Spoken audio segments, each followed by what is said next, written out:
गाना गाए हैं। तो ये लोग ये गाना गाते थे घर में, तो मैं बोल रहा था अभी मत गाइए, रिजल्ट भी नहीं आया है। और बुरा लगता था ये गाना सुन के कि अभी रिजल्ट नहीं आया मेरा। तो जब रिजल्ट आ गया तो फिर ये लोग गाने लगे, तो तब अब लगा अब गाइए। अब आप जो अभी शुरू नहीं किए हैं, अगर आपको मन है तो ज़रूर करिए, लेकिन करने से पहले ये सोच लीजिए कि आपको कम से कम 2 साल इस एग्ज़ाम में देना होगा। अगर फर्स्ट अटेम्प्ट में भी निकालना है तो कम से कम 2 साल इस एग्ज़ाम में लगेंगे, क्योंकि तैयारी था। उसके बाद तो हम तो थोड़ा मोदी जी को भी बहुत फॉलो करते हैं, तो वो परीक्षा पे चर्चा इसको हम सुनवाते थे, उससे भी इसको बहुत प्रेरणा मिलती थी। नमस्कार, आप देख रहे हैं INP लाइव। मैं सर्वोत्तम कुमार। आप सभी लोग जानते हैं कि कल यूपीएससी का रिजल्ट आया है। प्रत्येक वर्ष यूपीएससी का रिजल्ट आता है, कोई बड़ी बात नहीं है। हम लोग जानते हैं कौन टॉप किया नहीं किया, लेकिन इस बार जो रिजल्ट आया है 2023, वो मेरे लिए खास करके बहुत खास है, हमारे ग्रामीणों के लिए खास है। मैं आपको बता दूं, जो आप देख रहे हैं हमारे जो बगल में है, इनका नाम है मयंक माधव। तो कल जब रिजल्ट आया तो पूरे गांव में खुशी की लहर दौड़ गई। ऐसा कहिए पूरे लखीसराय ज़िले के लोग पोस्ट करने लगे, धन्यवाद जो है वो सोशल मीडिया के माध्यम से देने लगे। लगातार इतना फ़ोन हमको आया, जब हम स्टेटस लगाए इनको बधाई देने के लिए, तो लोग फ़ोन करके जानना चाह रहे थे कि कौन है मयंक माधव जो पहली बार में ही इतना अच्छा रैंक लाया है। और आप देख ही सकते हैं, लग रहा है आपको कि ये डीएम है, और इतना युवा डीएम आपने कभी नहीं देखा होगा। और ये मेरे लिए बड़ी सौभाग्य की बात है कि मैं जब से पत्रकारिता कर रहा हूं तो पहली बार रिजल्ट आया है यूपीएससी का, और हम अपने ग्रामीण का आज इंटरव्यू करने के लिए पहली बार आए हैं। कहीं ना बड़ा नाम रोशन किया है पूरे जिला का, और 119वां रैंक लाया है यूपीएससी में। तो इन्हीं से हम माधव जी से ही जानना चाहेंगे कि कैसे तैयारी किए।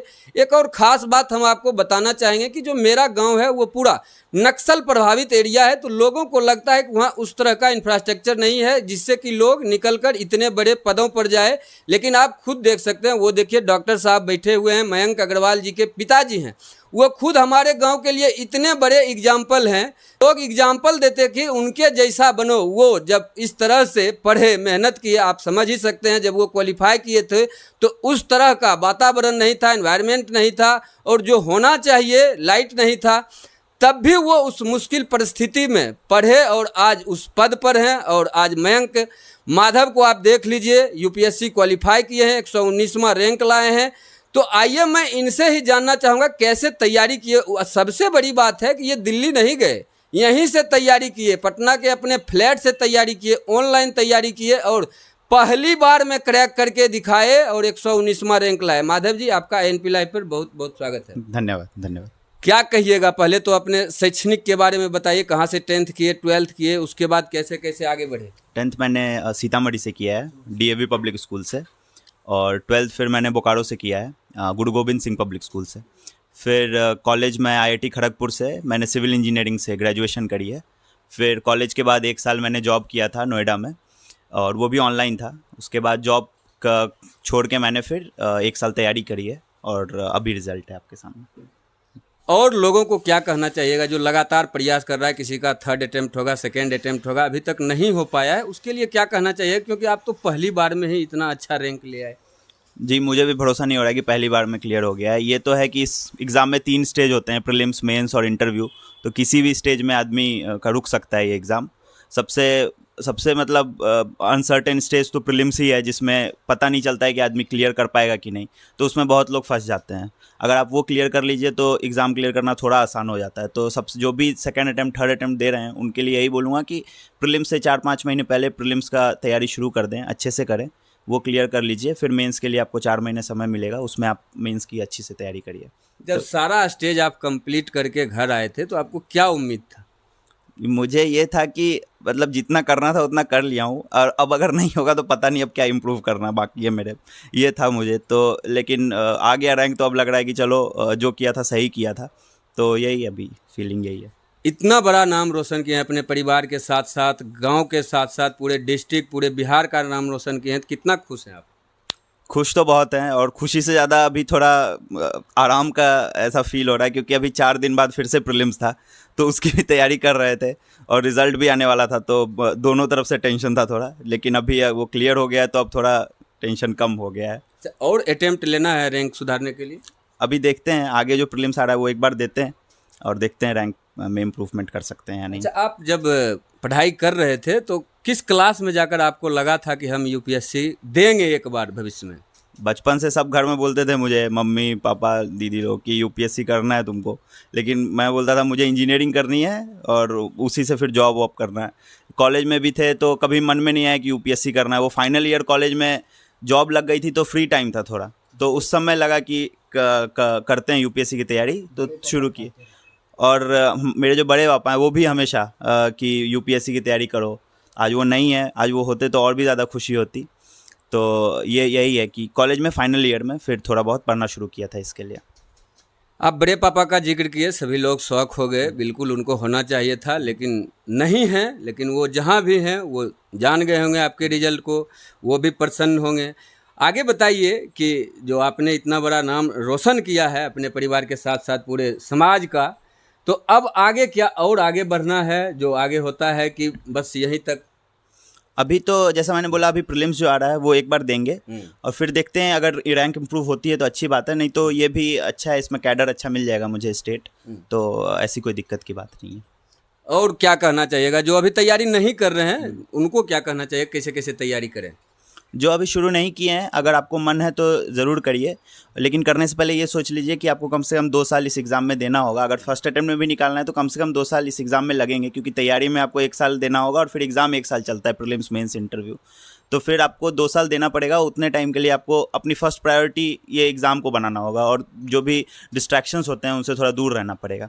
तो ये सब अगर आप करने के लिए तैयार हैं तो ज़रूर इस एग्ज़ाम को आपको देना चाहिए। देखिए, सफलता में तो मेहनत ही काम आता है, आपका तो मेहनत ही काम आया है, लेकिन क्रेडिट किनको देना चाहिएगा, सबसे बड़ा क्रेडिट?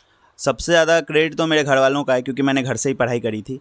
मेरे पापा मम्मी हमेशा मेरे साथ मतलब हर टाइम रहते थे। घर में मुझे कुछ भी करने की ज़रूरत नहीं पड़ती थी, मतलब मेरे टेबल पे सब चीज़ आ जाता था। कहीं भी खाना खाना है, मेरे हिसाब से रूटीन के हिसाब से इन लोग का खाना का टाइम हो गया था कि जब ये पढ़ के आएगा उसी समय।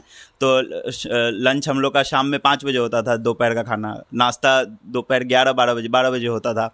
उसके दीदी लोग भी जब भी घर आती थी तो हमेशा मेरे रूम में पानी भी लेने के लिए हमको नहीं उठना पड़ता था। तो सबसे ज़्यादा योगदान इन लोग का है। उसके बाद फिर मेरे टीचर्स का है, जहाँ से मैंने कोचिंग करी है। बहुत लोग बोल रहे थे मुझे कोचिंग नहीं करने, बट मेरी दीदी ने बोला कि कोचिंग करो। फिर मैंने कोचिंग भी किया और फिर कोचिंग का बहुत फ़ायदा हुआ और इन शिक्षकों का बहुत ही ज़्यादा योगदान है। और ज़रूर भगवान का काफ़ी योगदान रहता है, क्योंकि ये एग्ज़ाम में 3 स्टेज है, उसमें लक का भी फैक्टर रहता है। कब कौन से स्टेज में आपको कम मार्क्स मिल जाएंगे पता नहीं रहता है, तो इन तीनों का तो बहुत ज़्यादा योगदान है। आपने बोला कि मतलब ईश्वर का भी योगदान होता है, तो आप पटना में ही रह रहे हैं, तो अभी आप देखे होंगे कि बागेश्वर धाम सरकार आए थे पटना में, जरूर ही देखे होंगे। तो एक गाना भी गाए थे कि बबुआ डीएम हुई है, तो लगता है आपका पर्ची निकल गया है। शायद, क्योंकि जब रिजल्ट आने वाला था तो उससे 2-3 दिन पहले, क्योंकि मैं पिछले 5 दिन से न्यूज़ नहीं देख रहा था क्योंकि प्रीलिम्स का तैयारी कर रहा था, तो पापा और मम्मी लोग बता रहे थे कि आए हुए हैं और वो ये गाना गाए हैं। तो ये लोग ये गाना गाते थे घर में, तो मैं बोल रहा था अभी मत गाइए, रिजल्ट भी नहीं आया है। और बुरा लगता था ये गाना सुन के कि अभी रिजल्ट नहीं आया मेरा। तो जब रिजल्ट आ गया तो फिर ये लोग गाने लगे, तो तब अब लगा अब गाइए अब आप।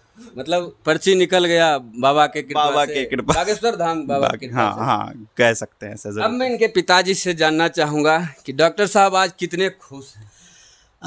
एक पिता के रूप में तो खुशी का कोई सीमा नहीं है, कितने खुश हैं और गौरवान्वित भी महसूस कर रहे हैं कि पुत्र ने वो मुकाम दिया कि आज हम आपके सामने बैठ करके 2 शब्द बोल रहे हैं।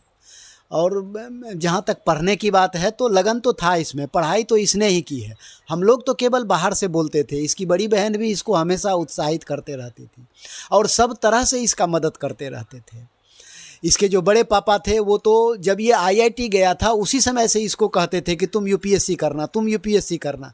ये बहुत उस पर ध्यान देता नहीं था। फाइनल ईयर में आने के बाद इसको लगा कि नहीं, हमको अब यूपीएससी करना चाहिए था। दूसरा परीक्षा उरीक्षा हो गया था, उसके बाद तो हम तो थोड़ा मोदी जी को भी बहुत फॉलो करते हैं, तो वो परीक्षा पे चर्चा इसको हम सुनवाते थे, उससे भी इसको बहुत प्रेरणा मिलती थी। बाकी तो यही सब है, भगवान की दया है, भगवान की कृपा है।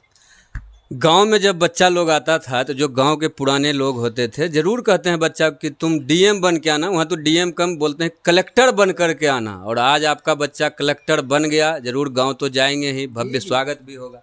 जी, गांव तो जाना ही है, वो तो मेरी जन्मभूमि है। हम तो अभी भी साल में 2 बार 3 बार गांव जाते ही हैं, और नहीं जाना क्या है, माँ अभी जिंदा है, भाई लोग हैं, सब लोग हैं, घर परिवार है, समाज है, और गांव तो जाना ही है और वहाँ जा कर के देवता को भी प्रणाम करना है, उस धरती को भी प्रणाम करना है जहाँ से ये बच्चा निकला है। तो उसका तो सबका, और गांव में तो सब इतने खुश हैं, पूरा इलाका में लोग खुश हैं।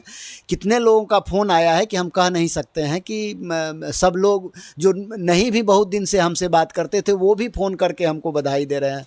तो सबके खुशी का कोई ठिकाना नहीं है। आपको कितना फ़ोन आया था?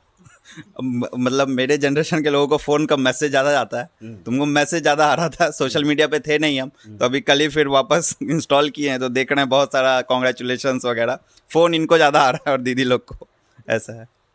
मैं आपको बता दूं INP लाइव के दर्शकों को कि जब हम स्टेटस लगाए, समझिए उतना कॉल आया, तो इनके पिताजी, इनके माताजी को, इनके सिस्टर को, मतलब परिवार के लोगों को कितना फ़ोन आया होगा। क्योंकि आप जान लीजिए कि UPSC क्लियर करने के बाद लोग कहां कहां से जोड़ करके लाते हैं कि ये हमारे बगल के हैं, हमारे चचेरे भाई लगते थे, रिलेशन से जोड़ा जाता है। ये तो आप जान ही रहे हैं, एक पिता और पुत्र का रिलेशन है। पिताजी भावुक भी हो गए, होना भी चाहिए। सभी लोग खुश हैं, गांव में, जिला में, पूरा बिहार में लोग खुश हैं।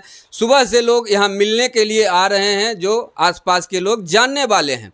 तो आप देख रहे थे, ये मयंक माधव जी हैं। कहीं से देखने से नहीं लग रहा है कि आज ये DM बन गए हैं, देख के लग रहा है कि अभी 12th में ही हैं और अभी एग्ज़ाम देने वाले हैं, ऐसा लग रहा है। लेकिन अब सच्चाई ये है कि ये अब DM बन गए हैं, कलेक्टर बन गए हैं, गांव का नाम रोशन किए, माता पिता का नाम रोशन किए। और मैं जिक्र करना चाहूँगा उनका, जो अब नहीं रहे, उनका नाम विवेकानंद सिंह जी, जो अब इस दुनिया में नहीं हैं। वो इतने खुश होते अगर आज होते, हालांकि जहाँ भी उनकी आत्मा होगी ज़रूर खुश होंगे। आज उनका भी ये नाम रोशन किए हैं। और एक रजनीश कुमार जो इनके बड़े भाई थे, वो भी काफ़ी मेधावी थे और आप इंजीनियर थे, लेकिन ईश्वर का कुछ और था लिखा हुआ, नहीं रहे इस दुनिया में। एक एक्सीडेंट में वो इस दुनिया से चले गए। वो भी जहाँ होंगे काफ़ी खुश होंगे। उसका भी तमन्ना था, उसका तो इतना तमन्ना था कि IIT पहले क्रैक करो। लेकिन आप समझ लीजिए कि आज ये DM बन गया, कलेक्टर बन गया। तो मैं भी कहूँगा, अपने तरफ से इनको शुभकामना देना चाहूँगा कि अब PM बनिए, CM बनिए।